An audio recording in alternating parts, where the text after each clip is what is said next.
Do Twitch streamers play games? The obvious answer is yes, people definitely play games on Twitch, but how often? The basic Google definition you get when looking up Twitch is an American video live streaming service that focuses on video game live streaming, which is interesting considering the fact that Just Chatting has over twice as many views as the second place, which is League of Legends. That is kind of crazy.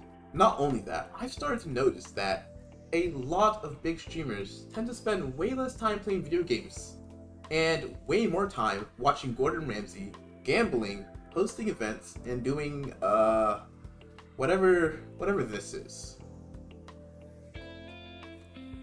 If you take a look at the streaming statistics for some of the largest streamers on the platform within the last year, you'll be surprised to see that 90% of them spend most of their time in the Just Chatting section, with eBay at 33%, X2C at 30%, Asmongold at 47%, Ludwig at a surprising 35%. I really didn't think he played games. But on the other hand, you have Aiden Ross with an insane 60%. But let's be honest, we all know Aiden doesn't play games in the first place, so is it really surprising? And lastly, we have Ornplay at 26%, being the only person here without Just Chatting as their biggest section for the year.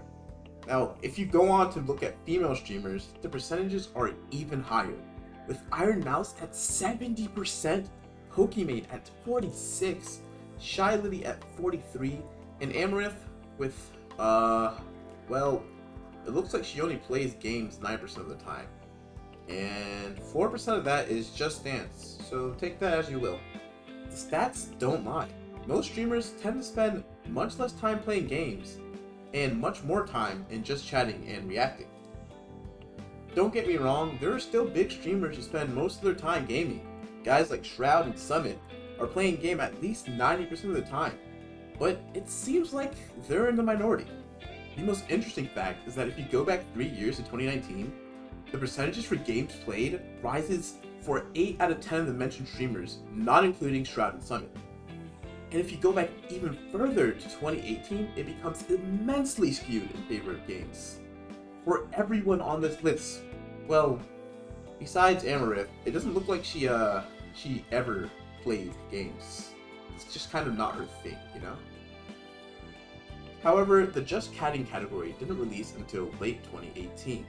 And although the IRL category was still a thing back then, they're not exactly the same thing.